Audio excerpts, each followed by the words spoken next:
Hello everyone, this is me Shilpi Agarwal and today I have come up with the third chapter of class 9 Atoms and Molecules. The word atom was propounded by John Dalton. The word atom means indivisible, means something which cannot be divided further.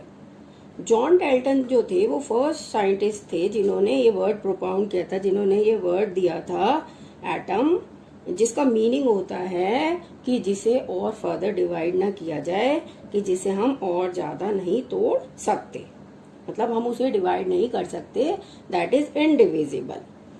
उसके बाद बहुत सारे experiments हुए और बहुत सारे experiments के बाद कुछ लॉज निकल कर आए and these laws are known as laws of chemical combination, जिन्होंने ये और ज्यादा कंफर्म कर दिया कि एटम्स जो हैं वो स्मॉलेस्ट पार्टिकल ऑफ मैटर होते हैं। Means they confirmed the idea, these experiments confirmed the idea of atoms being the smallest particles of matter.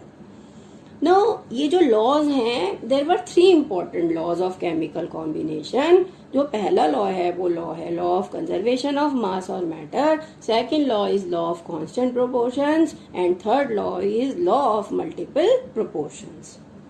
Now in this video I am going to explain you laws of chemical combination one by one. Now the first law of chemical combination, that is law of conservation of mass or matter. ये जो law है law of conservation of मास, ये law जो है वो एक scientist ने दिया था 1774 में and this law was known as this law was given by Lavoisier. Lavoisier scientist थे जिन्होंने law of conservation of mass जो है वो फाउंड आउट करा था और लेवोसियर ने 1774 में। ना इस लॉ में क्या कहा गया, इस लॉ में ये बताया गया कि जो एक्सपेरिमेंट कंडक्ट किया गया वो ये था कि if the chemical reaction is carried out in a closed container then there was no change of mass। उन्होंने क्या देखा कि अगर हम कोई भी एक्सपेरिमेंट जो है कोई भी दो चीजों को अगर हम मिला रहे हैं तो मतलब एक बिल्कुल क्लोज कंटेनर में मिला रहे हैं जिसमें कि आउटसाइड का कोई भी इन्वॉल्वमेंट नहीं है, तो ये देखा गया कि जो प्रोडक्ट बना उसकी क्वांटिटी बिल्कुल उतनी थी जितनी क्वांटिटी में जो है टोटल नंबर ऑफ रिएक्टेंट्स को मिलाया गया। The preservation of mass in a chemical reaction, this led to the formation of law of conservation of mass, जिसे हम law of conservation of matter भी कह सकते हैं।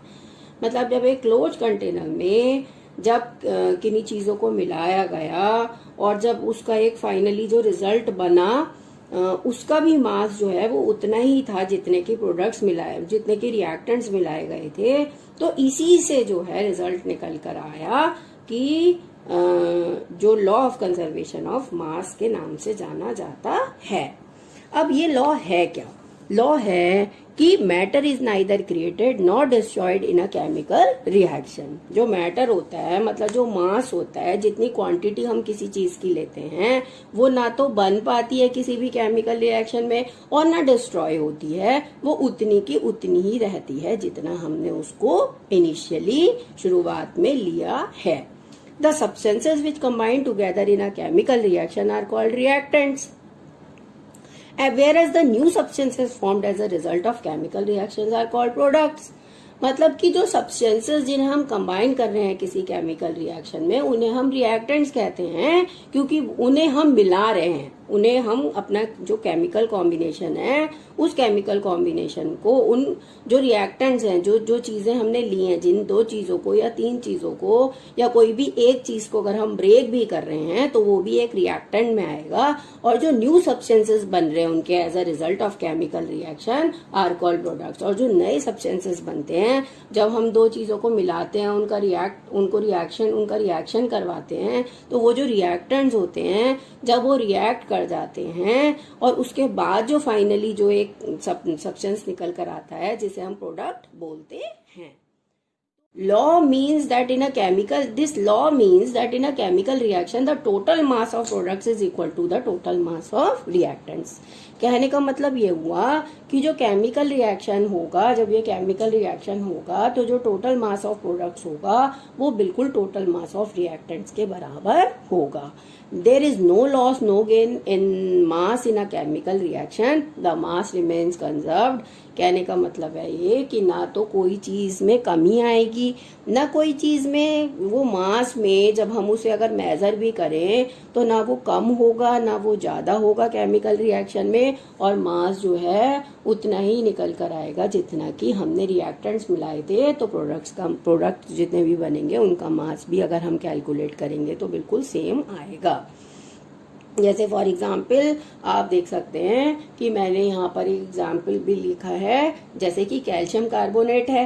अब कैल्शियम कार्बोनेट सपोज करो हमने 100 ग्राम्स ऑफ कैल्शियम कार्बोनेट लिया और हमने उसे हीट करा, मतलब उसे हम, ये डिकम्पोजिशन रिएक्शन है ना, क्योंकि हम इसे ब्रेक कर रहे हैं. कैल्शियम कार्बोनेट को हमने हीट करके यहाँ पे केमिकल रिएक्शन करवाई, हमने कैल्शियम कार्बोनेट को हीट करा, गर्म करा, तो वो जो है दो हमें उससे प्रोडक्ट मिले. क्या क्या मिला? हमें मिला कैल्शियम ऑक्साइड और हमें मिला कार्बन डाइऑक्साइड. ठीक है.